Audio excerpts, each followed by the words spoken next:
Welcome to I Know a Guy Bicycles, taking scary out of used, one bike at a time. Hi, I'm Justin, the guy.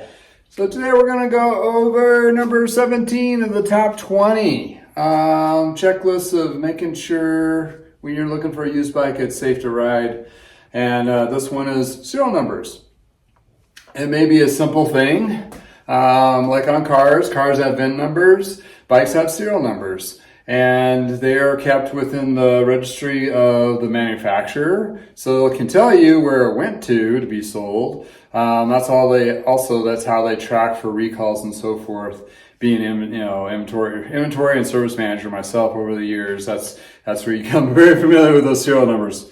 Well, so when a bike is sold to an individual, the serial number is given to them, and a lot of times there's a lot of information at the time of the purchase and get glazed over, kind of like buying a new house, right? So you kind of forget about that part. And they tell you, and all that verbal regurgitation is like, you need to take your serial number and register it with the manufacturer. Well, most first-time bike owners don't do that. Which is okay. It doesn't matter. I mean, through the serial number registry part of the manufacturer or the bike shop will, they'll get a recall and be like, oh, these are serial numbers that are affected, and they'll try to, oh, they've been sold to this guy, and then they'll try to reach out.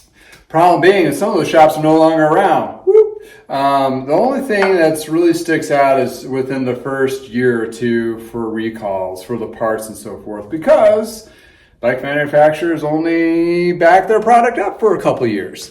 So the warranties on them are only up to 1 or 2 years on parts.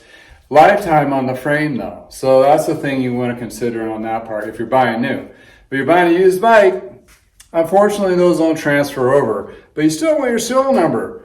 Why? You want to register it with bikeindex.com. Reason being, if it ever gets stolen, you have a good chance if they find this bike and they run the serial number, they'll be able to link it with you. Local police departments with me that I've worked with use the Bike Index as one. It's college campus here close to where I live, so bike theft is pretty rampant, like all the time.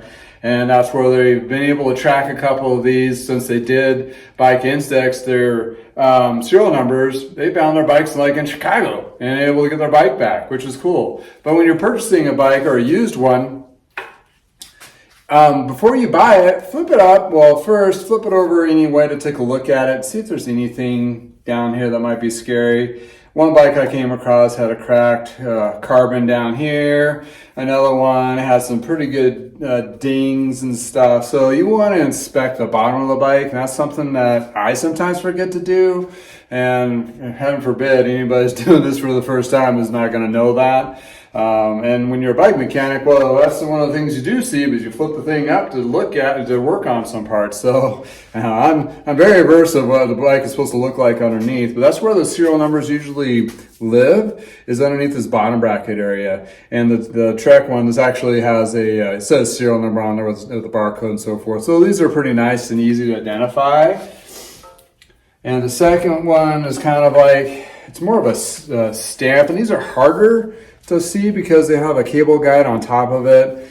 But you want to just make sure it's there. And when you're, if you do get the bike and work on it, or you take it to the shop to have them work on it, say, hey, can you grab the serial number off of that? Because they'll go underneath here and collect that serial number for you. Then you can register it with Bike Index to make sure, if it does, unfortunately, get stolen, that you can have a snowball chance of getting your bike back. Because that's the first thing the police are going to ask you. Do you have a serial number?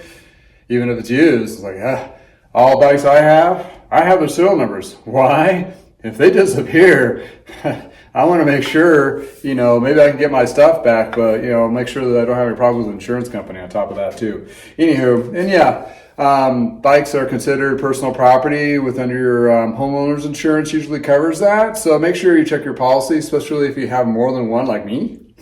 I have quite a few. And make sure that appropriate amount is applied to that. Because if you're a very avid cyclist, you may not think that, but when you go to sit down with your homeowner's insurance, they'll talk to you about that and you'll be like, oh yeah, I got a whole bunch of bikes. But prior to that, you may have just gotten into the sport and you're like, oh, I got like 3 or 4 of them now. Well, you want to make sure you got that covered with your insurance company too. So also, if you pull this over and you notice that it's kind of ground off, walk away. You want a bike, number one, that has a serial number. Second, if it's ground off, most likely it's stolen. So not to say there's a lot of that happening, but there is, unfortunately.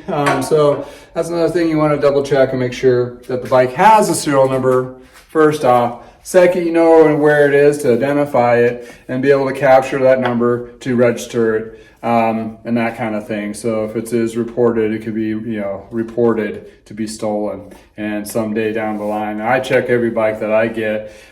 I run those serial numbers to make sure I didn't come across, and I try to vet most of my bike purchases from individuals that had the bike for a while.